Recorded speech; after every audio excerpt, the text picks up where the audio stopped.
السلام عليكم ورحمة الله وبركاته. الحمد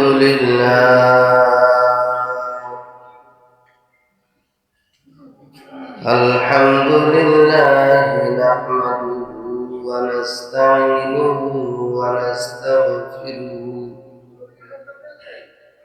ونؤمن به ونتوكل عليه ونعوذ بالله من شرور أنفسنا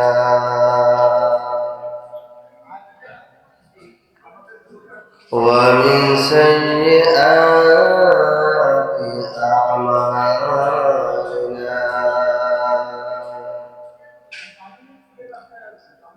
من يهده الله فلا مضل له ومن يضلله فلا هادي له ونشهد أن لا إله إلا الله وحده لا شريك له ونشهد أن سيدنا وسندنا وحبيبنا ومولانا محمدا أحمد عبده ورسوله أما بعد فأعوذ بالله من الشيطان الرجيم بسم الله الرحمن الرحيم واستعينوا بالصبر والصلاة وإنها لكبيرة إلا على الخاشعين الذين يظنون أنهم ملاقو ربهم وأنهم إليه راجعون.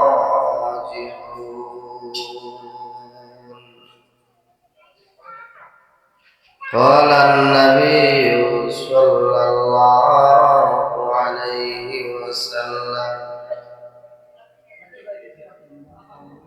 أول ما يحاسب به العبد يوم القيامة الصلاة فإن صلح صلح سائر عمله وإن فسد فسد سائر عمله أو كما قال النبي صلى الله عليه وسلم اللهم صل على سيدنا ونبينا وشفيعنا وحبيبنا ومولانا محمد صلى الله عليه وعلى آله وأصحابه وبارك وسلم.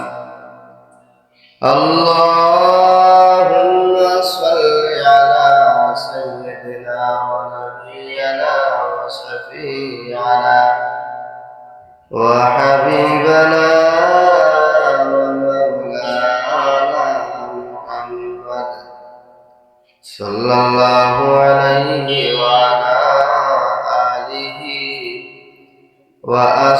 وأصحابه وبارك وسلم.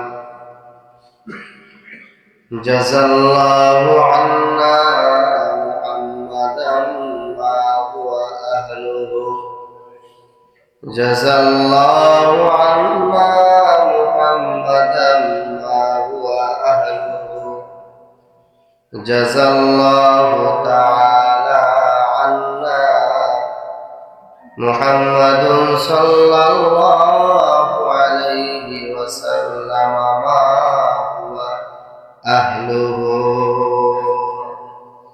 একটু জিকির করি লা ইলাহা ইল্লাল্লাহ, লা ইলাহা ইল্লাল্লাহ, লা ইলাহা ইল্লাল্লাহ, লা ইলাহা ইল্লাল্লাহ, লা ইলাহা ইল্লাল্লাহ, লা ইলাহা ইল্লাল্লাহ, লা ইলাহা ইল্লাল্লাহ, লা মাহবুবা ইল্লাল্লাহ, লা মাশুকা ইল্লাল্লাহ, জোরে লা ইলাহা ইল্লাল্লাহ, লা ইলাহা ইল্লাল্লাহ, লা ইলাহা ইল্লাল্লাহ, লা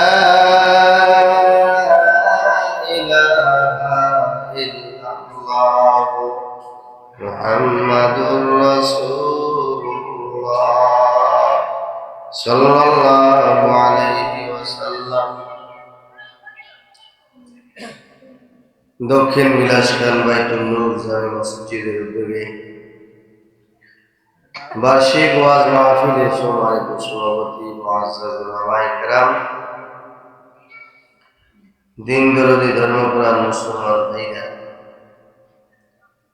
আমার পিতৃ সমতুল্য মুরব্বিয়ানে কেরাম,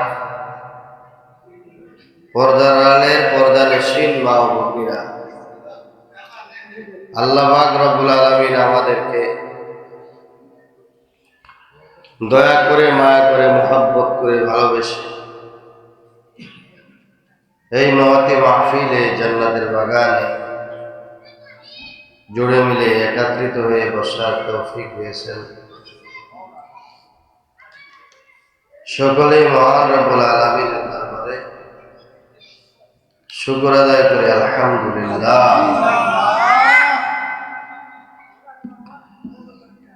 শুকর আদায় করলে আল্লাহ তাআলা মানুষের নিয়ামত বাড়ায় দেন। তাফসীরের কিতাবের ভিতরে আসছে, বান্দা যখনই আল্লাহ পাকের যে কোনো বিষয়ে শুকর আদায় করে, আল্লাহ তার উপরে সাথে সাথে খুশি হয়ে যান এবং তার নিয়ামতের বৃদ্ধির ফায়সালা আল্লাহ তাআলা নিয়ে নেন।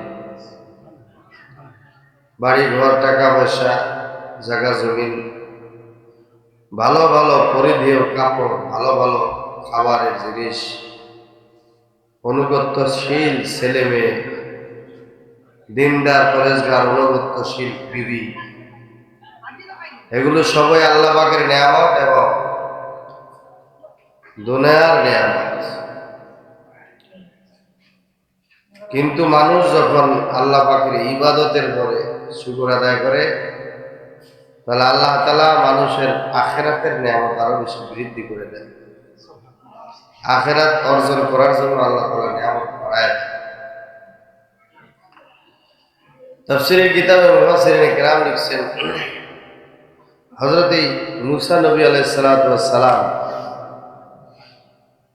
আল্লাহ পাকের সাথে কথাবার্তা বলতে তুর পাহাড়ে যাইতেন, মাঝে মাঝে যায় আল্লাহর সাথে কথাবার্তা বলতেন। এজন্য মুসা নবী আলাইহিস সালাতু ওয়াস সালামকে কালিমুল্লাহ বলা হয়।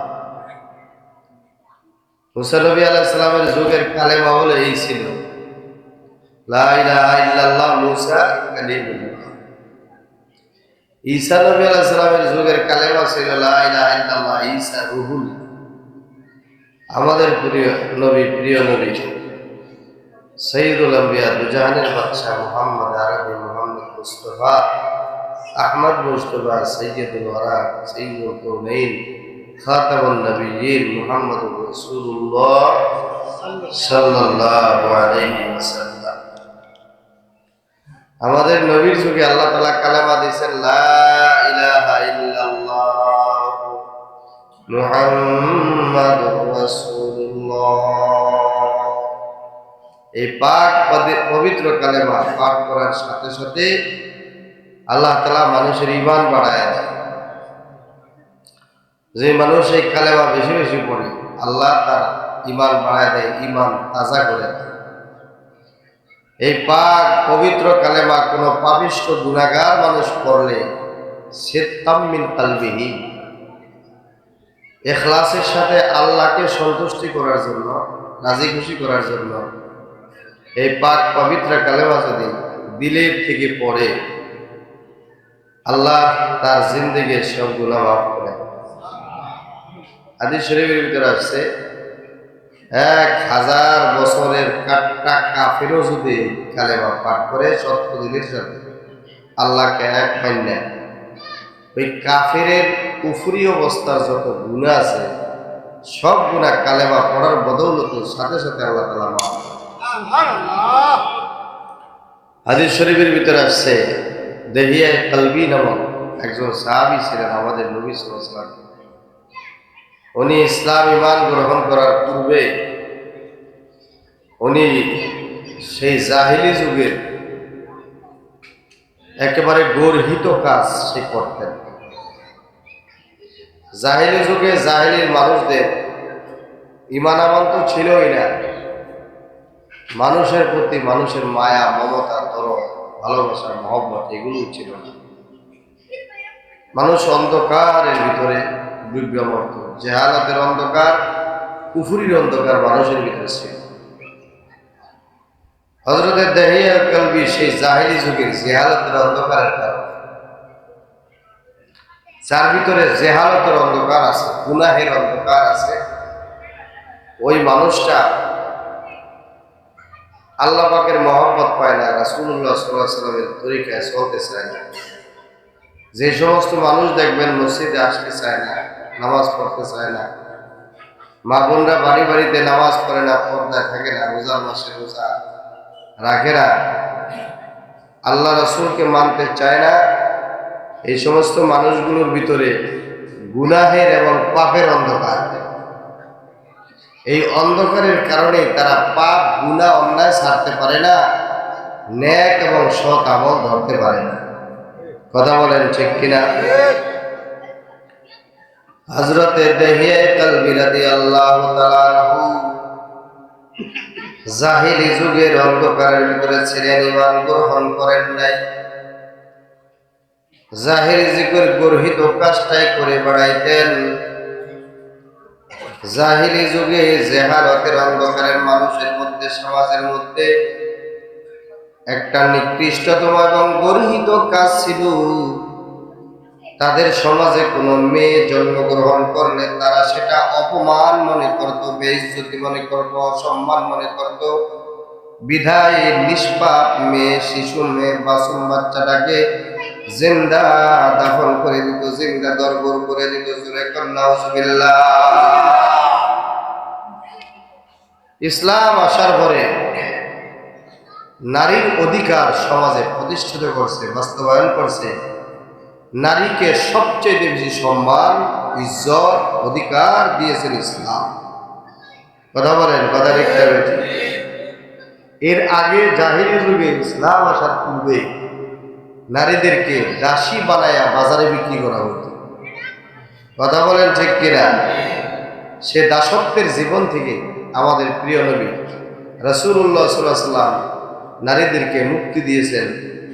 শান্তির দূত, শান্তির প্রতিষ্ঠা হযরতে প্রিয় নবী মুহাম্মদুর রাসূলুল্লাহ সাল্লাল্লাহু আলাইহি ওয়াসাল্লাম। তো বলতেছিলাম দেহিয়া কলবি এই কাজ করত। মক্কা নগরীতে যত মেয়ে হইতো বাড়ি থেকে ধৈর্য নিয়ে এই মাসুম নিষ্পাপ মেয়ে সন্তানগুলোকে মাটি খুঁড়ে জিন্দা মাটির নিচে দাফন করে দিত। জোরে কর না নাউজুবিল্লাহ।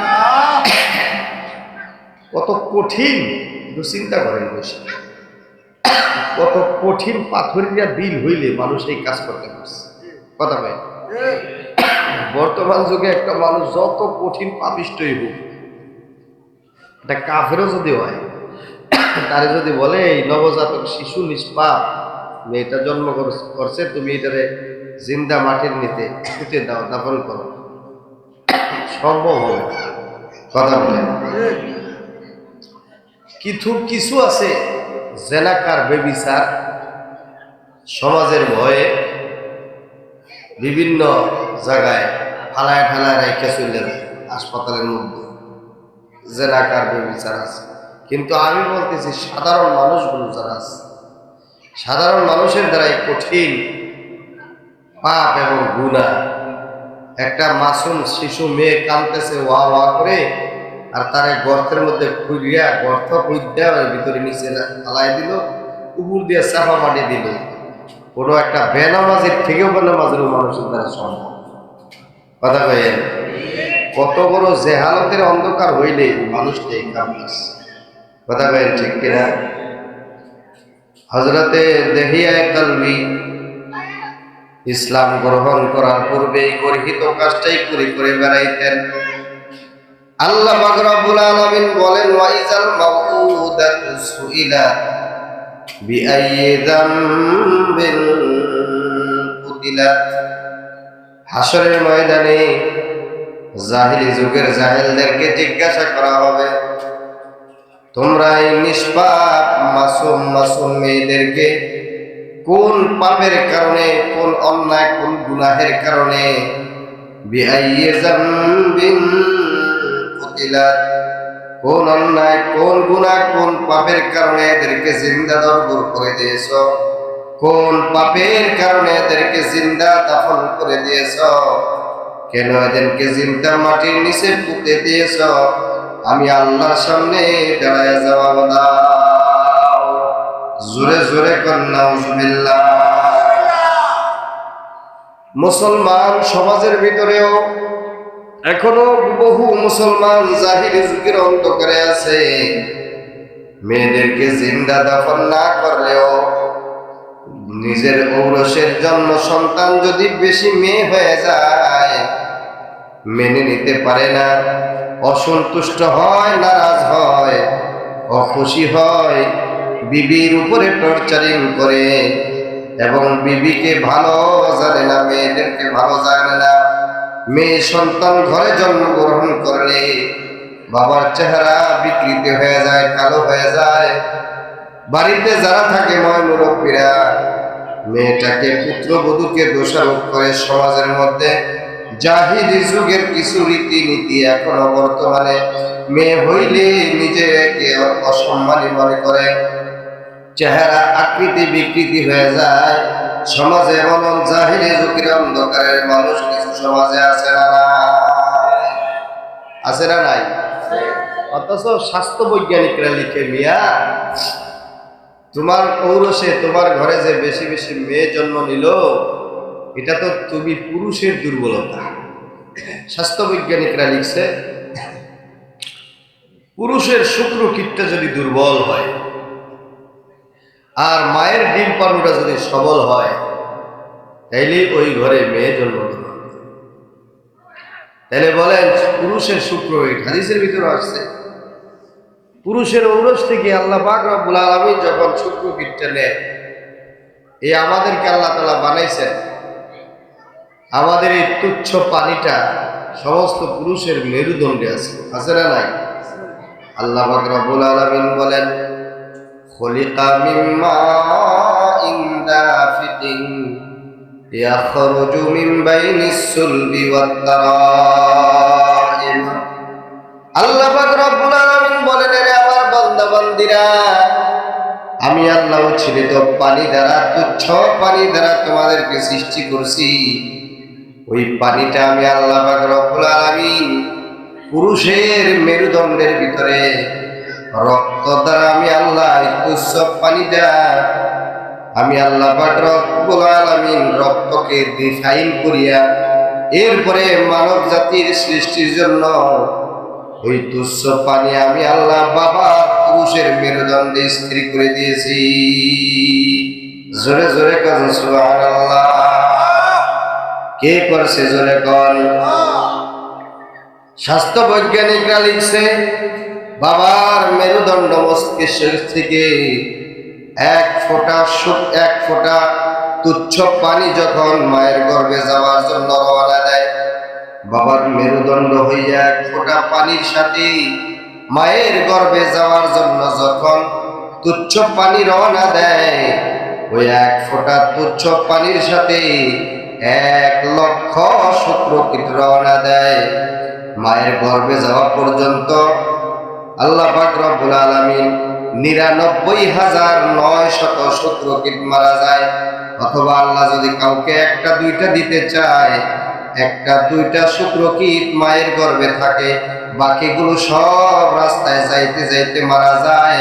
শুধু আল্লাহ যে শুক্রকীটটাকে নির্দেশ দেয়, ওটার তো এই মানুষের সন্তান জন্মগ্রহণ করে। জোরে জোরে কারণ সুবহানাল্লাহ। পৃথিবীর ইতিহাসে দেখবেন অনেক মায়েদের একসাথে 2টা 3টা 4টা বাচ্চা হয়, আছে না নাই? আমি 6টা পর্যন্ত দেখছি। 6টা শোয়া রাখছে। জার্মানে এক মহিলা, অনেক উঁচা লম্বা, বডির ফিটনেস অনেক ভালো, তার গর্ভে আল্লাহ তাআলা 6টা সন্তান দিচ্ছে। জোরে কারণ সুবহানাল্লাহ। কে দিছে? কে? জোরে বলেন কে? আল্লাহ পাক রব্বুল আলামিন বলেন, বান্দা বান্দি ছেলে হইল মেয়ে হইল, ওয়াল্লাহু ওয়ালিল্লাহি মুলকুস সামাওয়াতি ওয়াল আরদ ওয়াল্লাহু ইয়াখলুকু মা ইয়াশা। আসমান জমিনের সব কিছুর মালিক একমাত্র আল্লাহ। আল্লাহ পাক যা ইচ্ছা চান তা সৃষ্টি করতে পারেন। ইয়াহাবু লিমান ইয়াশাউ ইনাতাও ওয়া ইয়াহাবু লিমান ইয়াশাউ যুকুরা আও ইউযাওয়িজুহুম যুকরানা ওয়া ইনাতা ওয়া ইয়াজআলু মান ইয়াশাউ আকিমা। জোরে জোরে করুন সুবহানাল্লাহ। সূরাতুশ শুআরার শেষ দিয়ে আল্লাহ পাক রব্বুল আলামিন বলেন, এর কোরআনের ধারক বাহক মুমিন মুমিনাতরা, পরকালে বিশ্বাসী ইমানদার নারীরা পুরুষরা, আসমান জমিনের সব কিছুর মালিক একমাত্র আমি আল্লাহ। এই সমস্ত কিছুর স্রষ্টা আমি আল্লাহ। তরুলতা গাছপালা, তরুলতা পাহাড় পর্বত কীট পতঙ্গ, আসমান জমিন চন্দ্র সূর্য সব কিছু মহান স্রষ্টা একমাত্র কে? জোরে জোরে বলেন কে? আরো জোরে বলেন কে? আল্লাহ পাক রব্বুল আলামিন বলেন, আল্লাহু আলা কুল্লি শাইইন কাদির, সব কিছুর উপরে কুদরতবান একমাত্র আমি আল্লাহ। ইয়াখলুকু মা ইয়াশা, আমি আল্লাহ যখন যা চাই সব আমি আল্লাহ সৃষ্টি করতে পারি। আমি আল্লাহ ছাড়া সৃষ্টিকর্তা স্রষ্টা অদ্বিতীয় আর কেউ নাই। কথা বলেন ঠিক কিনা? আল্লাহ পাক রব্বুল আলামিন বলেন, রে কোরআনের ধারক বাহক নারীরা পুরুষরা, ইয়াহাবু লিমান ইয়াশাউ ইনাথা ওয়া ইয়াহাবু লিমান ইয়াশাউ যুকুরা। আল্লাহ বলেন, আমি যাকে চাই শুধু মেয়ে দিয়ে থাকি। একটা দুইটা 3টা 4টা মেয়ে হয়ে গেছে। এবার দাম্পত্য মা বাবা পরামর্শ করলো, স্বামী স্ত্রী আরেকটা সন্তান নেওয়া যাক, দেখো আল্লাহ ছেলে দেয় কিনা। আলেম দিয়া দোয়া করায়, হুজুর দিয়া দোয়া করায়, তাবিজ তোমার লাগায়। ওই হুজুর 4টা মেয়ে হয়ে গেছে। এবার আল্লাহ যেন একটু মুখের দিকে তাকায়, হুজুর একটা তাবিজ দেন, একটু দোয়া করিয়া দেন, একটু পানি পড়া দেন, হুজুর আল্লাহ যেন একটা ছেলে দেয়। এমন বাবারা, এমন মায়েরা সমাজে ব্যবস্থাপনা নেয় না নেয় না? শুনতেছেন? ওদিকে ওদিকে তাকায় রয়েছেন। কোরআন শরীফ পড়ে শুনাইতেছি না? আমার দিকে তাকান। কোরআন শরীফ শুনেন। কোরআন শরীফ আল্লাহ কি বলে? কোথার থেকে আসলাম, কেন আসলাম, কোথায় যাইতে হবে, চিন্তা ভাবনার দরকার আছে না নাই? জীবন ভরে খালি বিড়ি টানলাম, সিগারেট টানলাম, হুক্কা টানলাম, আইন খেললাম, আর নামাজ পূজা বললাম না, যত্র তত্র চললাম, কবরে চলে গেলাম, বেহেশত অত সস্তা? কে বানাইছে? কে বানাইছে? এই যে বানানির কথা আল্লাহ বলতেছে, আল্লাহ বলেন দেখ করে কেমনে বানাইছে। কোথায় ছিল তুমি? আল্লাহ তাআলা ইনসানি হিনুম মিনাদ দাহরি লাম ইয়াকুন শাইআম মাযকুরা। তুমি মুফতি ছিলা না, তুমি মুহাদ্দিস ছিলা না, তুমি হাফেজ ছিলা না, তুমি ইমাম ছিলা না, তোমরা সাধারণ মুসলমান ছিলা না, এমপি মন্ত্রী মিনিস্টার জজ উকিল ব্যারিস্টার রাজা বাদশা কেউ পৃথিবীতে ছিল না। আমি আল্লাহ পাক রব্বুল আলামিন আমার কুদরত দিয়া বাবার মেরুদণ্ড থেকে শুক্রকীট নিয়া মায়ের গর্ভে 9.5 মাস পর্যন্ত আমি আল্লাহর কুদরতের নেগরানি দিয়া কারিগর লাগাইয়া ফেরেশতা দিয়া বানায়া সুন্দর একটা চেহারা দিয়ে আমি আল্লাহ দুনিয়ায় তোমারে পাঠাইছি। জোরে জোরে কারণ সুবহানাল্লাহ। হাল আতা আলাল ইনসানি হিনুম মিনাদ দাহরি লাম ইয়াকুন শাইআম মাযকুরা। আল্লাহ বলেন, ও মানুষরা একটু চিন্তা করো, গবেষণা করো।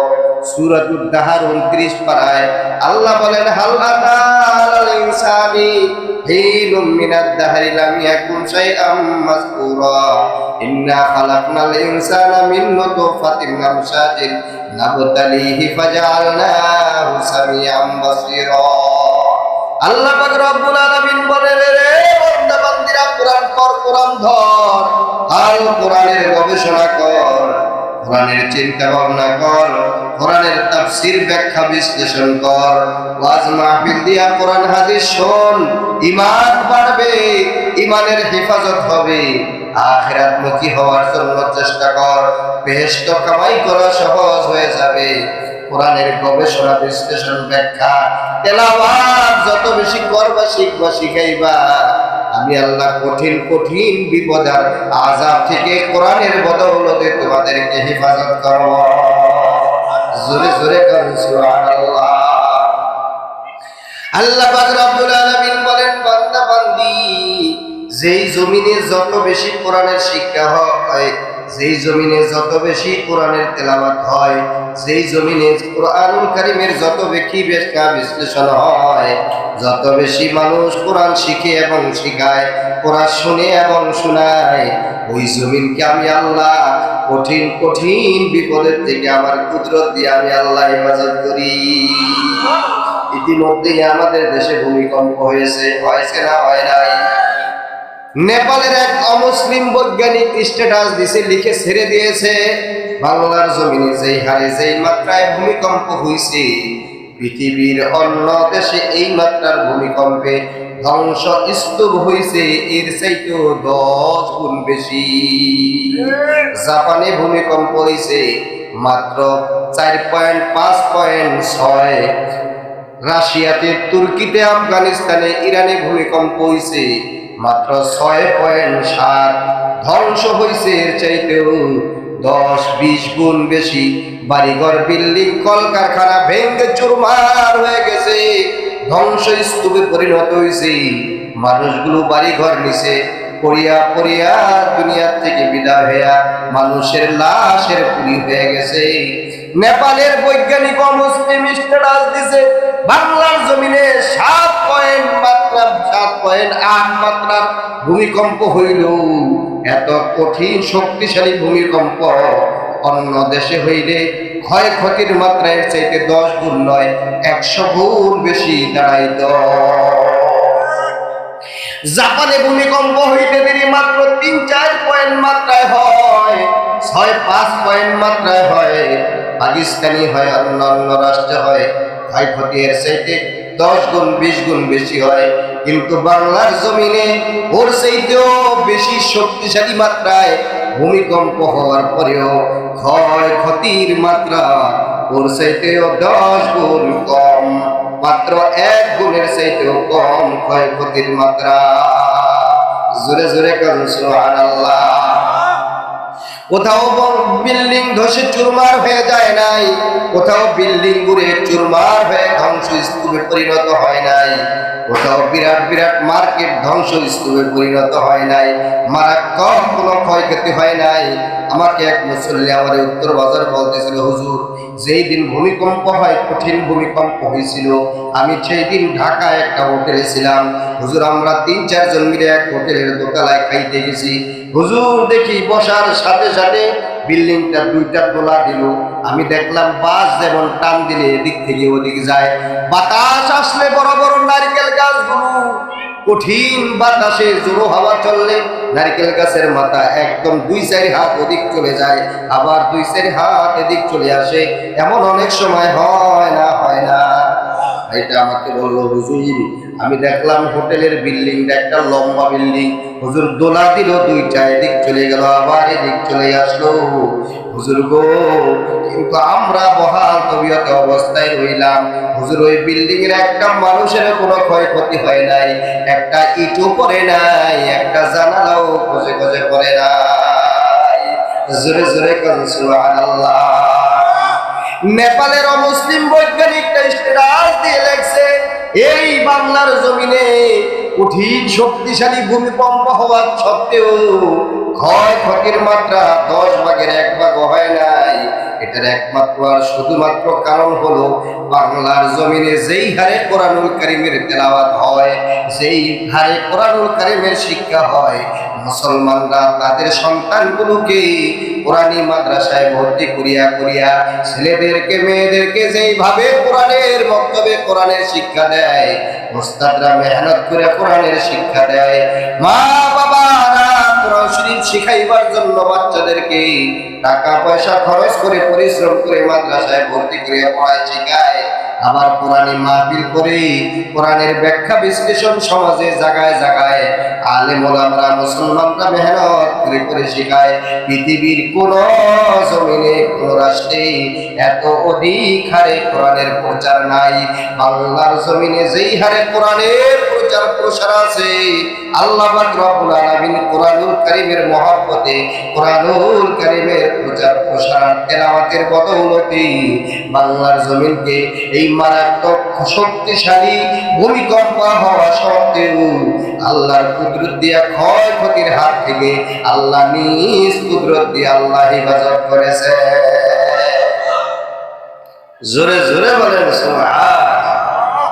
আল্লাহ পাক রব্বুল আলামিন বলেন, অনুনাজ্জিলু মিনাল কুরআনি মা হুয়া শিফাউন ওয়া রাহমাতুল লিল মুমিনিন।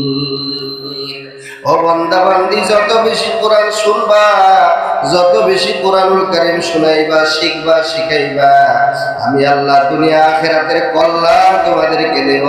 আমি আল্লাহ রূহানি জিসমানি ভাবে তোমাদেরকে সুস্থতা দান করব, এবং মারাত্মক মারাত্মক কঠিন কঠিন আযাব আর গজব থেকে আমি আল্লাহ তোমাদেরকে হেফাজত করব।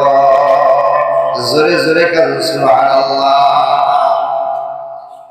এজন্য কোরআন প্রচার প্রসার, কোরআন শুনবো, কোরআন শিখবো, শিখাবো, রাস্তায় রাস্তায় বসে বসে আড্ডা মারবো। শেষ সময় আসবে কিছু খিচুড়ি খাওয়ার জন্য, মুরলির দোকানে আর সিনাবাদামের দোকানে আর সানাসুরের দোকানে লোকের অভাব নাই, ওয়াজ নসিহত কোরআন শুনতে লোক নাই। কথা বলেন ঠিক কিনা? তো আযাব গজব থেকে বাঁচো কিভাবে মিয়া? এই মানুষগুলো আসে, ওদের বদৌলতে আল্লাহ তাআলা বাঁচায়। কথা কয়েন ঠিক কি? রাসূলুল্লাহ সাল্লাল্লাহু আলাইহি ওয়াসাল্লামের দরবারে এক সাহাবী যায়া বললেন, ইয়া রাসূলুল্লাহ, আমার ভাইটা খালি আপনার কাছে পড়েই থাকে, এটা খালি কোরআন শিখে, হাদিস শিখে, নামাজ পড়ে, আপনার সাথে সাথে চলে, তাবলীগ করে, দাওয়াত করে, কি করে না করে, আর আমি একলা কাম করি, একলা কাম করি এই সংসারটারে চালাই। ওই আমার লাগে খাজুরের বাগানে কাম করতে যাই না। সাহাবায়ে কেরাম তো বড়, সবচেয়ে বড় ফসল আর ইনকামের রাস্তা ছিল খেজুরের বাগান। এখনো মদিনা শরীফে হাজার হাজার বড় বড় খেজুরের বাগান আছে না? মাশাআল্লাহ। যে যারা দেখে আছে বিশাল বিশাল খেজুর, আল্লাহর কুদরতে হয়ে রয়েছে, হইতেছে, আছে না নাই? আমি মনে করতাম কি আগে খেজুরের দানা লাগাইলে মনে হয় সারা হয়, পরে এখন হজে যায় দেখি আল্লাহ ওই ড্যাম হয়, ড্যাম। কলা গাছের যেমন ড্যাম হয়, ওরকম খাজুর গাছের গোড়ায় গোড়ায় ড্যাম হয়। ওই ড্যাম এক জায়গা থেকে আরেক জায়গায় নিয়ে লাগাইলেই আল্লাহ খাজুরের গাছ হয়, খেজুর হয়। আল্লাহর নবীর সাহাবী বলেন, নবী গো,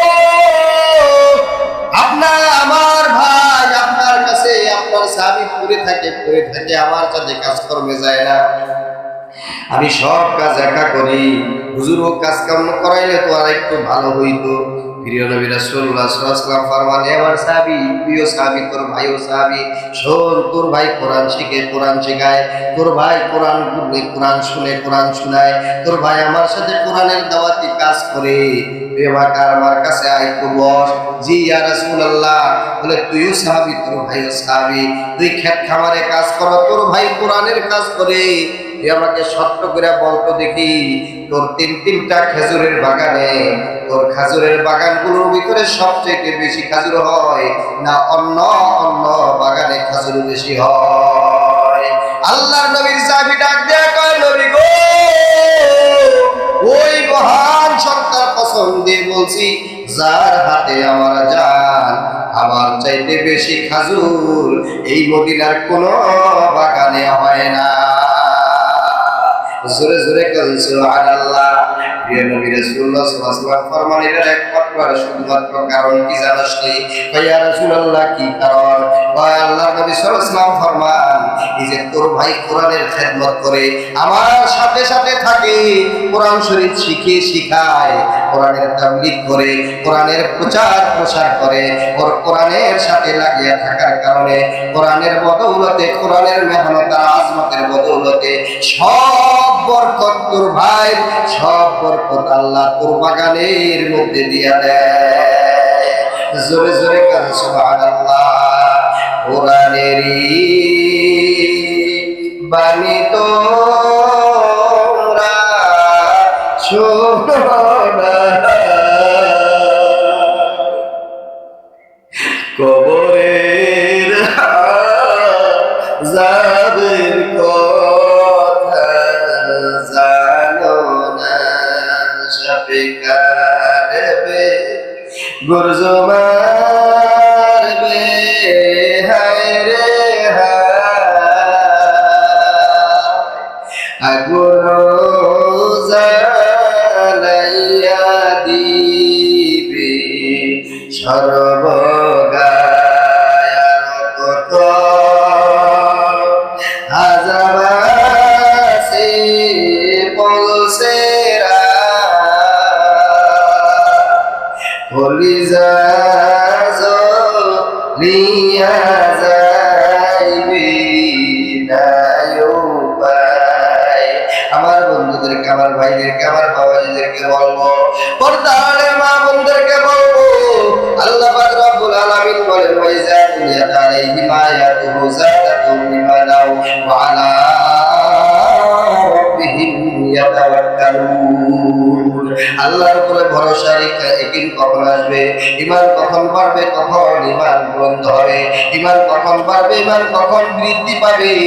ও আমার বান্দা বান্দীরা, যখন কোরআনুল কারীম বেশি বেশি শিখবা, বেশি বেশি শিখাইবা, কোরআনের প্রচার প্রসার করবা, আমি আল্লাহর কোরআনকে ধরবা, শিখবা, শিখাইবা, কোরআনের ব্যাখ্যা বিশ্লেষণ শুনবা, কোরআনুল কারীমের আজমত মহব্বত যখন দিলের ভিতরে তোমার ঢুকবে, আমি আল্লাহ পাক রব্বুল আলামিন দুনিয়া আখিরাতের সব সুখ শান্তি কোরআন ওয়ালাদেরকে দান করব।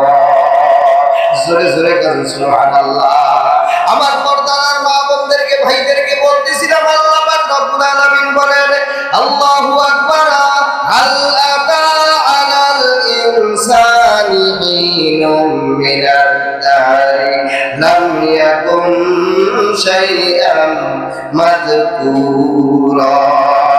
এ বান্দা বান্দি, কোথা থেকে আসলা, কিভাবে আসলা, কিভাবে আমি আল্লাহ দুনিয়াতে তোমারে পাঠাইলাম? কোরআন পড়ো, কোরআনের গবেষণা শোনো, নিজেকে নিজে দুনিয়া চিন্তা ভাবনা করো, কিভাবে দুনিয়াতে আসলা, কি জন্য আসলা, কেন আল্লাহ পাঠাইলো, আবার দুনিয়ার জিন্দেগি শেষ করিয়া কোথায় তোমাকে যাইতে হবে, একটু চিন্তা ভাবনা করার দরকার আছে না নাই? ইন্না খালাকনাহু মিন নুতফাতিন আমশাজ। আল্লাহ বলেন, তুষ্য পানির মিশ্রণে আমি আল্লাহ তোমাকে সৃষ্টি করেছি। ফাজআলনাহু সামিআম বাসীরা, আমি আল্লাহ চক্ষু দিছি, কান দিছি, নাক দিছি, চেহারা দিছি, হাত দিছি, পাও দিছি। ফাতাবারাকাল্লাহু আহসানুল খালিকিন। অনেক সুন্দর একটা চেহারা দিয়ে আমি আল্লাহ দুনিয়াতে তোমারে বানাইছি। জোরে জোরে কেন সুবহানাল্লাহ। ولقد خلقنا الإنسان من سلالة من طين ثم جعلناه نطفة في قرار مكين ثم جعلنا النطفة علقة فخلقنا العلقة مضغة فخلقنا المضغة عظاما فكسونا العظام لحما ثم انشأناه خلقا آخر فتبارك الله أحسن الخالقين। সূরা মুমিনের প্রথম পৃষ্ঠায় আল্লাহ বিরাট বড় মানুষের শরীরের স্ট্রাকচার তুলে ধরছেন। আল্লাহ মানুষের সৃষ্টি লগ্নটা তুলে ধরছেন। বাবার মেরুদণ্ডে ছিল, ওখান থেকে মায়ের গর্ভে আমি আল্লাহ তোমারে দিলাম। মায়ের গর্ভে দিয়ে আমি আল্লাহ একটা গোষ্ঠের রক্ত জমাট রক্তে আমি আল্লাহ পরিণত করলাম। জমাট রক্তটারে কুদরত দিয়ে ফেরেশতা দিয়ে বানাইয়া গোষ্ঠের একটা টুকরা আমি আল্লাহ পরিণত করলাম। 240-340 এর পরে আমি আল্লাহ গোষ্ঠের টুকরার ভিতরে তোমার শরীরে একটা খাঁচা, তোমার শরীরের কঙ্কাল গুলো আমি আল্লাহ আমার কুদরত দিয়ে তোমার মায়ের গর্ভে আমি আল্লাহ বানাইলাম। ফাঁকা সাউনাল ইজাম লাহমা, শরীরের কঙ্কালটার উপরে আমি আল্লাহ তোমার শরীরের হাড্ডির উপরে আমি আল্লাহ জায়গায় জায়গায় সারা শরীরে হাড্ডিগুলো ঢেকে দেওয়ার জন্য আমি আল্লাহ গোশত ছড়াই দিলাম। এর উপর দিয়ে আমি আল্লাহ 7 পল্লার চামড়া তোমারে প্যাকিং করে দিলাম। এই 7 পল্লার চামড়া দিয়া প্যাকিং করিয়া যাতে তোমার গোশতগুলো ছুটিয়ে না যায়, যাতে তোমার হাড্ডির জয়েন্ট গুলো ছুটিয়ে না যায়, আমি আল্লাহ অনেক সুন্দর করে চামড়া নামক প্যাকিং এর ভিতরে দিয়া আমি আল্লাহ এই দুনিয়ায় তোমারে পাঠায় দিছি। এরপরে সুন্দর একটা চেহারা আমি আল্লাহ তোমারে দান করছি। ফাতাবারাকাল্লাহু আহসানুল খালিকিন। আল্লাহ পাক রব্বুল আলামিন বলেন, আল্লাহ মহাস্রষ্টা, কত বরকতময় জাত আল্লাহ। আল্লাহ এত বড় বরকতময় মহাস্রষ্টা ছাড়া এত সুন্দর সৃষ্টি এই পৃথিবীর কোন মানব দানব করতে পারেনি। জোরে বলেন পারে? জোরে বলেন পারে? কে করছে? কে কে? আরো জোরে বলেন কে? আল্লাহ বলেন সুম্মা ইন্নাকুম বাদা যালিকা লামাইয়িতুন, এরপরে মৃত্যু আছে। কি আছে? সুম্মা ইন্নাকুম ইয়াওমাল কিয়ামাতি তুবাসুন, এরপরে কিয়ামতের ময়দানে উঠানো হবে। কথা বলেন ঠিক কিনা? বলতে বলতে অনেক দূর চলে গেলাম। আমার বন্ধু, আমার ভাই, বাবার মেরুদণ্ডের থেকে আল্লাহ দিয়া মায়ের গর্ভে কাউরে আল্লাহ মেয়ে দেয়, কাউরে আল্লাহ শুধু ছেলেই দেয়, আবার কাউকে কাউকে ছেলে মেয়ে সবই আল্লাহ দেয়। জোরে বলেন আছে না নাই? স্বাস্থ্য বৈজ্ঞানিকরা লিখছে যেখানে শুধু মেয়ে হয়, ইয়াহাবু লিমান ইয়াশাউ ইনাসা ওয়া ইয়াহাবু লিমান ইয়াশাউ যুকুরা। ইনাসা মানে উনসুন, মুয়ান্নাস মহিলা, ইনাস বহু বছর। আমি আল্লাহ কাউকে শুধু মেয়ে দিতে থাকি, মেয়ে দিতে থাকি। আমি আল্লাহ ছেলে না দিলে পৃথিবীর কেউ তার একটা ছেলে দিতে পারে না। কথা বললেন? পৃথিবীতে অনেক দাম্পত্য এমন আছে না নাই? একটা মেয়ের জন্য কয়টা সন্তান নেয়? 4 নাম্বারটা নিল, আমি তোমার সব লাগাইলো, আল্লাহ দিল না, সেটাও মেয়ে হয়ে। কথা বললেন? আবার 5 নাম্বারটা নিল, আল্লাহ দিল না ছেলে, সেটাও মেয়ে হয়ে গেল। কথা বললেন? আছে না নাই? তো মেয়ে হইলে বিবির উপরে, স্ত্রীর উপরে অনেক পুরুষরা নাখুশ হয়। শুধু নাখুশই হয় না, টর্চারিং করে, নির্যাতন করে, বাবার বাড়ি ফালায় রাখে, আবার তালাক দেওয়ার ধমকিও দেয়। জোরে কোন নাউজুবিল্লাহ। আছে না নাই? আবার দাদি শাশুড়ি, নানি শাশুড়ি, খালা শাশুড়ি কয়, কি একটা আনছস খালি মাই এই হয় এটার পেটে, এটারে তুই কি আনছস? জোরে কোন নাউজুবিল্লাহ। অথচ স্বাস্থ্য বৈজ্ঞানিকরা কি লিখছে শোনেন। বুখারী শরীফে আছে, আল্লাহ রাসূল সাল্লাল্লাহু আলাইহি ওয়াসাল্লাম ফরমান, বাবার মেরুদণ্ড থেকে শুক্রকীটটা যখন মায়ের গর্ভে যায়, মায়ের ডিম্বাণু বাবার মেরুদণ্ডের শুক্রকীট দোনোটা এক জায়গায় হইয়া দোনোজন টকরাটকরি করে, কুস্তি লড়ে, কুস্তি লড়ে। বাবার শুক্রকীটটা যদি শক্তিশালী হয়, তখন মায়ের ডিম্বাণুটা দুর্বল হয়। ওই শুক্রকীটটা বাবার শক্তিশালী হওয়ার কারণে, মায়ের ডিম্বাণুটা দুর্বল হওয়ার কারণেই ওই ঘরে ওই শুক্রকীটের মাধ্যমে ছেলে সন্তান জন্মগ্রহণ করে। আর স্বাস্থ্য বৈজ্ঞানিকরা লিখছে যখন বাবার শুক্রকীটটা দুর্বল, মায়ের টিম্পানুটা সবল, ওটা টক্কর লেগে দোনোটা বাবারটারে পরাজিত করে দিল, শুক্রকীটটা মজবুত হইয়া ওখানে জমতে পারলো না, মায়ের টিম্পানুটা অনেক শক্তিশালী হলো, তখনই ওই ঘরে মেয়ে জন্মগ্রহণ করে। তাহলে মেয়ে জন্মগ্রহণ করা মায়ের কোনো দোষ নয়, মায়ের কলঙ্ক নয়, মায়ের দুর্বলতা নয়, এটা বাবার শুক্রকীটের দুর্বলতা। কথা কয় আছে না নাই? এমনিও দেখবেন যে পোলা বাইন্ডি টেন্টে দুর্বল, বাতাসের মতো চলে আয় যায়, এই দেখবেন যে সবারে মায়া হইতে থাকে 2, 3, 4, 5টা লেত্রা মার্কা। আছে না নাই পোলা ভাই? আছে না নাই? কারণটা কি? এই যে দেখেন কোরআন হাদিসের সাথে মিলান, আমি কোনো ফালতু কথা বলি না। তাহলে তুমি তুমি দুর্বলের কারণে গাড়ি যে মায়া দিয়েছে, তো বউটারে কেন বুঝবে?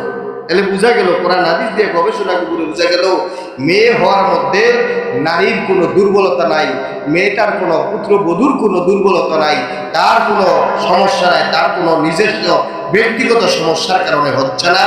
এই পুরুষের শুক্রকীটটা দুর্বল হওয়ার কারণেই মেয়ে হচ্ছে, আর পুরুষের শুক্রকীটটা সবল হইলেই ছেলে হয়। কথা বলেন ঠিক কিনা? এখানে এই পুত্রবধূ নারীর, এই মহিলার কোনো হাত, কথা বলেন, আছে? তাহলে কে দেয়?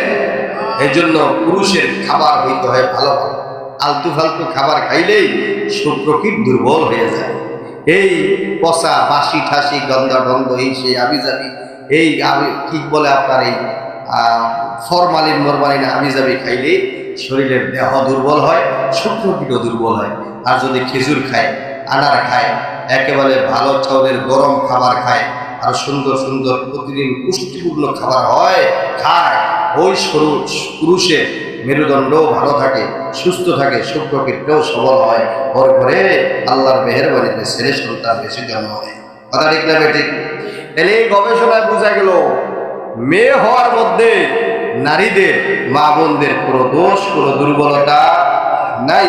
সমাজের মধ্যে ভুল চলছে, আছে না নাই? আল্লাহ পাক রব্বুল আলামিন বলেন, ইয়াহাবু লিমান ইয়াশাউ ইনাসাও ওয়া ইয়াহাবু লিমান ইয়াশাউ যুকুরা। আমি আল্লাহ যাকে চাই শুধু মেয়ে দেই, শুধু মেয়ে দেই। আমার দিকে খেয়াল করেন, বেশিক্ষণ বলবো না, অল্প সময় বলে ছেড়ে দেবো ইনশাআল্লাহ। আমার দিকে কোরআন শুনে দিয়েছে, আল্লাহর কোরআন শোনান। নামাজ রোজা সব মিলিয়ে আল্লাহর ইবাদত করে যা সত্য করে যাইতে হবে, কিন্তু আমি আল্লাহর একটা কুদরত শুনাইতেছি। আল্লাহ বলেন কোরআনের সব গবেষণাগুলো শোনো, ইমান বাড়বে। আল্লাহ কোথা থেকে কিভাবে মানুষ পাঠায়, এই দুনিয়াতে মানুষের জন্ম কিভাবে হয়, কিভাবে ছেলে মেয়ে আসে, মেয়েদেরকে জিন্দা দাফন করে দিলা, এতে মেয়েদের অপরাধটা কি ছিল? আমি আল্লাহর কাছে জবাব দাও। মেয়েকে তুচ্ছ তাচ্ছিল্য মনে করলা, 4-5টা মেয়ে হইল, তুমি বিরক্ত হয়ে গেলা। ও মেয়েদের বাবা, আমি আল্লাহ হাসরের ময়দানে জবাব দিতে হবে, এতে তোমার মেয়েটার কি দোষ ছিল? আমার কাছে দাও। মেয়ে দেওয়া ছেলে দেওয়া তো সব আমি আল্লাহর হাতে ছিল, আর তুমি তোমার শুক্রকীটটা দুর্বল হওয়ার কারণে তোমার ঘরে মেয়ে হয়েছে, এতে তোমার বিবির, তোমার মেয়ের কোনো দোষ ছিল না, তাদের কোনো অন্যায় অপরাধ ছিল না। এরপরেও তুমি তাদেরকে তুচ্ছ তাচ্ছিল্যের নজরে কেন তুমি দেখলা? আল্লাহর আদালতে জবাব দিতে হবে না, হবে না? আল্লাহ পাক রব্বুল আলামিন বলেন, ইয়াহাবু লিমান ইয়াশাউ ইনাসা ওয়া ইয়াহাবু লিমান ইয়াশাউ যুকুরা। যাকে চাই আমি আল্লাহ শুধু মেয়ে দেই, শুধু মেয়ে দেই, আর ছেলেটা কেউ তারে দিতে পারে না। আবার যাকে আমি আল্লাহ চাই যুকুরা, মুজাক্কার, আমি আল্লাহ শুধু মুজাক্কারের বহু বচন যুকুর। যারে চাই আমি আল্লাহ শুধু ছেলে দেই, ছেলে দেই, ছেলে দেই, একটা মেয়েও আমি আল্লাহ তারে দেই না। মেয়ের আশায় 4 নাম্বার 5 নাম্বার সন্তানটা নিল, সেটাও আমার ছেলে হইল। 6 নাম্বার সন্তানটাও ছেলে হয়ে গেল। 7 নাম্বার সন্তান নিছি, ওটাও আমি আল্লাহ ছেলে নিছি। একটা মেয়ে আমি আল্লাহ না দিলে পৃথিবীর দ্বারা আমার কোনো ক্ষমতা নাই। কথা বলেন ঠিক কিনা? এরপরে আল্লাহ পাক রব্বুল আলামিন বলেন, ওয়া ইয়াজআলু মান ইয়াশাউ আকিমা আও ইউযাওযুহুম যুকরানা। আল্লাহ বলেন কাউকে কাউকে ছেলে মেয়ে আমি আল্লাহ শব্দ ওটাই দেই। আবার আল্লাহ পাক রব্বুল আলামিন বলেন ওয়া জাআলু মাইয়াশাউ আকিবা, আমি আল্লাহ কাউকে বন্দা বানায় রাখি, বন্দা বানায় রাখি, ছেলে মেয়ে কিছুই আমি আল্লাহ দেই না। এই পৃথিবীর আমি আল্লাহ না দিলে পৃথিবীর কোন ডাক্তার আর বৈজ্ঞানিক আর কোন আলেম ওলামা কোন তাবিজ তোমার আর দুর্ভাগ্যের কাজ হয় না। জোরে জোরে করুন সুবহানাল্লাহ। আছে না নাই? ওয়ায়াজআলু মাইয়াশাউ আকিমা, ছেলে মেয়ে দেওয়া সব আমি আল্লাহর কুদরত, শক্তি, ক্ষমতা। আমি যাকে বন্দা বানায় রাখি হাজার লাখ চেষ্টা করতে করতে ফেল হয়ে যায়। পৃথিবীতে এমন বহু দাম্পত্য আছে যাদের 20 বছর, 30 বছর, 40 বছর, 50 বছর পার হয়ে গেছে, সমস্ত চিকিৎসা করতে করতে ফেল হয়ে গেছে। অ্যালোপ্যাথিক, হোমিওপ্যাথিক, ডাক্তারি, আবার কবিরাজি, আর যা কিছু আছে পানি তাবিজ তোমার আল্লাহ দেয় নাই তো হয় নাই। পৃথিবীতে এমন বহু দাম্পত্য আছে না নাই? আল্লাহ পাক রব্বুল আলামিন বলেন রে বান্দা বান্দিরা আল্লাহু আলা কুল্লি শাইইন কাদির, আল্লাহ ছেলেও দিতে পারে মেয়েও দিতে পারে, আল্লাহ শুধু মেয়েও দিতে পারে শুধু ছেলেও দিতে পারে। আবার আল্লাহ ছেলে মেয়ে কিছুই দেয় না, বন্দা বানায় রাখি। এটাও আল্লাহর ক্ষমতা, আল্লাহর শক্তি আছে না নাই? বন্ধুরা আমার বল, ভাইরা আমার বলতে বলতে অনেক দূর চলে গেলাম বুঝাইরা। আল্লাহর কোরআনের 2-3টা আয়াত আল্লাহ সামনে উপস্থিত করে দিল। ওই আল্লাহ আমাদেরকে বানায় সৃষ্টি করে পাঠাইছে, মেয়েদেরকে আল্লাহ পাক রব্বুল আলামিন সৃষ্টি করে দুনিয়াতে পাঠাইছে। জাহিলি যুগের রীতি নীতি ছিল মেয়ে হওয়াটা তাদের সমাজের ভিতরে লাঞ্ছনাদায়ক, অপমানবোধক মনে করা হইতো, এই যদি অসম্মানী মনে করা হইতো। এই জন্য মেয়ে জন্ম নিলেই তাড়াতাড়ি তারা সমাজকে না দেখাইয়া এই মেয়েটাকে জিন্দা দাফন করে দিত। জোরে কন্যা নাউজুবিল্লাহ। আল্লাহ পাক রব্বুল আলামিন বলেন ওয়া ইদাল মাউউদাতু সুইলাত বিআইয়ি যামবিন কুতিলাত, এই মেয়েদেরকে জিন্দা কেন দাফন করা হয়েছে, জিন্দা কেন দরগর করা হয়েছে, কেন তোমরা এই মেয়েদেরকে মারছো, ওদের কি অন্যায় কি অপরাধ ছিল, এই নিষ্পাপ শিশুদেরকে কেন তোমরা জিন্দা দাফন করে দিয়েছো? হাসরের ময়দানে আমি আল্লাহর সামনে জবাব দাও। জবাব দিয়া কোনো কাফের বেদিন কোনো মানুষের পার হওয়ার কোনো কায়দা নাই। জোরে জোরে কন্যা নাউজুবিল্লাহ। আসেনি? আসে কেউ পার হইতে পারবে? জোরে বলেন পারবে? অনেক বাবাদের এই অভ্যাসটা আছে, জাহিলি যুগের অভ্যাস। মেয়েরা অসুস্থ হয়ে গেলে তার কোনো যত্ন নেয় না, মেয়েটা রোগে রোগে ভুগতেই থাকে, কোনো যত্ন তো নাই। পোলাটার অসুখ হলে তাড়াতাড়ি ডাক্তার দেখায় ফিটনেস করে বলায়। সবাই না, এই অঞ্চলে না, কিছু মানুষ এই জাহিলি যুগের রীতিনীতিতে এখনো নিমজ্জিত সমাজে আছে না নাই? মেয়েদের প্রতি অবহেলার নজরে থেকে ছেলেদেরকে ভালো ভালো পোশাকে সে ইত্যাদি ইত্যাদি। ছেলে মেয়ে সবই আল্লাহ পাকের নিয়ামত, আল্লাহর দান, উভয়কে এক নজরে দেখবো। আল্লাহ রাসূল সাল্লাল্লাহু আলাইহি ওয়াসাল্লাম ফরমান যার ঘরে 3টা মেয়ে হয়েছে আমি নবী তার ঘরে 3বার মেহমান। সুবহানাল্লাহ বলে না? উম্মুল মুমিনিন বলেন ইয়া রাসূলুল্লাহ যদি কারো ঘরে 4টা মেয়ে হয় নবী বলেন আমি তার ঘরে 4বার মেহমান। জোরে বলেন সুবহানাল্লাহ। প্রথম সন্তানটা মেয়ে হওয়া নবীর সুন্নাত, নবীদের সুন্নাত। নবীদের ঘরে প্রথম সন্তানটা মেয়ে হইত, কি হইত? মেয়ে হইত। আমাদের নবীর প্রিয় নবী রাসূলুল্লাহ সাল্লাল্লাহু আলাইহি ওয়াসাল্লামের প্রথম বড় বড় সন্তানগুলো সব মেয়ে। কথা বলে না? উম্মে কুলসুম, রুকাইয়া, যায়নাব, ফাতেমা, প্রিয় নবী রাসূলুল্লাহ রাদিয়াল্লাহু তাআলা আনহুন্না, নবী সাল্লাল্লাহু আলাইহি ওয়াসাল্লামের 4জন মেয়ে ছিল, সবগুলোই বড় ছিল, প্রথম সন্তানটা মেয়ে ছিল। কথা বলেন ঠিক কিনা? প্রিয় নবী রাসূলুল্লাহ সাল্লাল্লাহু আলাইহি ওয়াসাল্লাম ফরমান তার ঘরে 5টা মেয়ে হয় আমি আল্লাহ নবী তার ঘরে 5বার মেহমান। শুধু কি তাই? আল্লাহর নবী প্রিয় নবী রাসূলুল্লাহ সাল্লাল্লাহু আলাইহি ওয়াসাল্লাম ফরমান ও আমার উম্মতের মানুষেরা, কোন মুসলমানকে আল্লাহ যদি 3টা মেয়ে দিল, ওই মুসলমানটা মেয়েদেরকে সুন্দর করে সেবা শুশ্রূষা করে আদর যত্ন করে লালন পালন করাইয়া পড়ালেখা করাইয়া ভালো একজন নামাজি কালামি দিনদার সন্তান, দিনদার মুসলমান যুবক দেখিয়া তার হাতে তার সাথে বিবাহ পড়াইয়া দিল। নবী বলেন আমি নবী তার জন্য জান্নাতের গ্যারান্টি দিয়া দিলাম। সাহাবীরা বলেন ইয়া রাসূলুল্লাহ ইয়া হাবিবাল্লাহ যদি তার তিনটা মেয়েকে আদর যত্ন করিয়া সোয়ার করিয়া নবী গো খেয়াল রাখিয়া ভালোভাবে পড়ালেখায় করাইয়া বড় করিয়া যুবতী যখন হইয়া যায় তিনটা মেয়েকে তিনটা ভালো পাত্র দেখিয়া বিবাহ দিয়া দিল। নবী বলেন আমি আমার ওই উম্মতের জন্য তিনটা জান্নাতের গ্যারান্টি দিয়া দিলাম, সে তিনটা জান্নাতের মালিক হয়ে গেল। জোরে জোরে করে সুবহানাল্লাহ। সাহাবী বলতে বলতে বলে নবী গো কারো ঘরে যদি 8টা মেয়ে আল্লাহ দেয়, নবী বলেন আল্লাহ তাআলা রব্বুল আলামিন তারে 8টা জান্নাতের মালিক বানায় দিবে। তবে মেয়েদেরকে পর্দা শিখাইতে হবে, নামাজ কালাম শিখাইতে হবে, কোরআন শিখাইতে হবে, আল্লাহ রাসূল শিখাইতে হবে। বেপরদায় যদি মেয়েরা বড় হয়, বড় হইয়া নামাজ নাই, কালাম নাই, পর্দা নাই, পুশিদা নাই, আর তাইলে বাবা জান্নাত তো দূরের কথা, বাবার জন্য উল্টাটা হওয়ার আশঙ্কা আছে। জোরে কর নাউজুবিল্লাহ।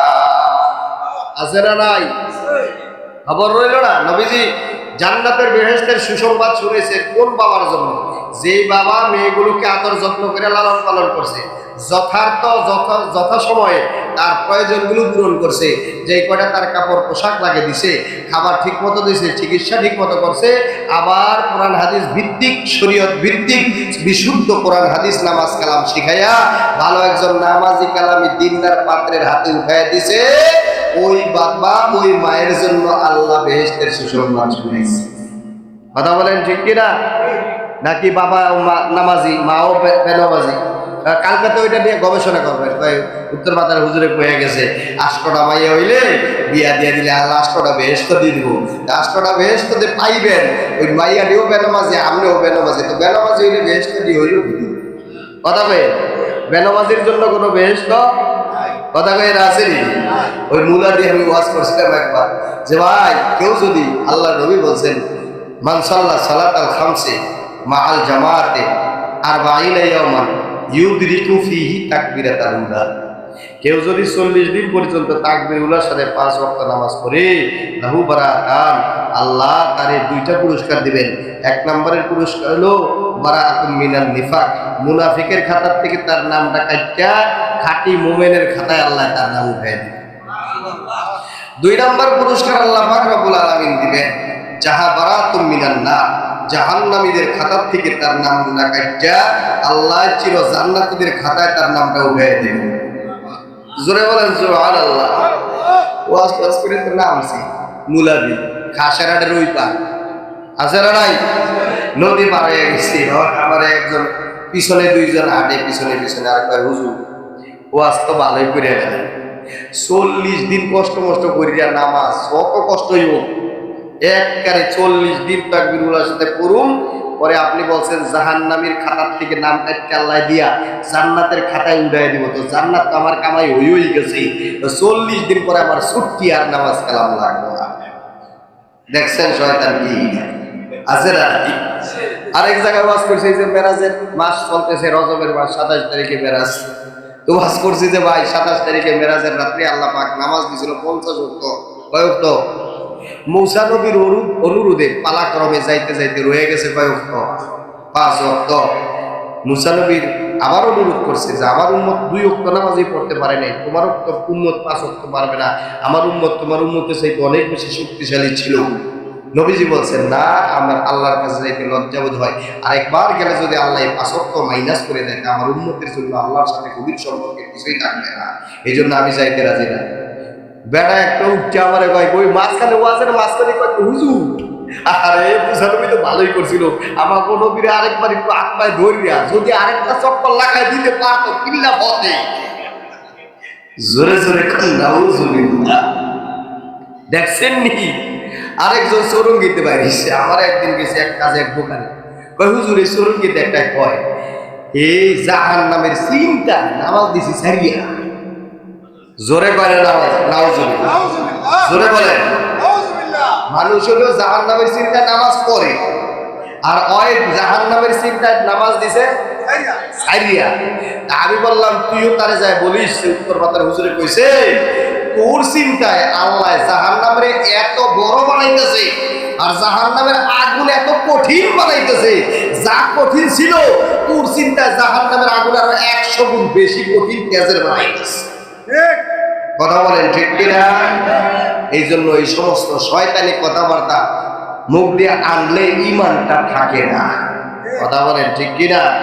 এই জন্য কথাবার্তা এই বেইমানি আর ইমান নষ্ট করার, ওই যে আমি মাসিক ইস্তেমায় শুনাইছিলাম না, এই কালেমার বদৌলতে আল্লাহ বেহেশত পলট বরাদ্দ করে দিছে, কিন্তু এই বরাদ্দকৃত পলট কখনো কখনো বেইমানি কথা কুফরি কথা মুখ দিয়ে আনলে বরাদ্দকৃত পলটটা ক্যান্সেল হয়ে যায়, ইমানটা নষ্ট হয়ে যায়, সে আর ইমানটা থাকে না, তার বেহেশতের বুকিং কৃত পলটটাও থাকে না। কথা বলেন ঠিক কিনা? আছে না নাই? এই জন্য নবী সাল্লাল্লাহু আলাইহি ওয়াসাল্লাম ফরমান ইমান বাড়ে কমে আর ইমান নষ্ট হয়ে গেছে, ইমান নষ্ট হয়েও কথা হবে। ওই আরেকটা আছে, আল্লাহ মাফ করুক, মৃত্যু সজ্জায়, ওটার একজনের নামাজে দেওয়া দিস, একদিন কোন জানি শুনেছিলাম, হ্যাঁ বলে কি যায় যা না নামাজ তো ওই যে ওগা দেয় না, নামাজ আমরা করি না। বোঝে নাই, বোঝে নাই, তাহলে বুঝলে নাউজুবিল্লাহ বলেন না কা? নামাজের ব্যাপারে এমন কঠিন কথা শুনলে তার ইমান থাকে? নাউজুবিল্লাহ বলেন, আর জোরে বলেন নাউজুবিল্লাহ। আরে নামাজ পড়ে না, এটা একটা দুর্বলতা, আল্লাহ করি দিয়েছে, কিন্তু নামাজ না পড়ে নামাজের ব্যাপারে এমন কঠিন মন্তব্য আর ফালতু কথা মুখ দিয়ে বের করলে তার ইমান থাকে নাকি? জোরে বলেন থাকে? এই জন্য আমার বন্ধু তো বলতেছিলাম, আল্লাহ পাক রব্বুল আলামিন ওই লোকটা আমারে বলে, শুনতেছেন নাকি? শুনতেছেন?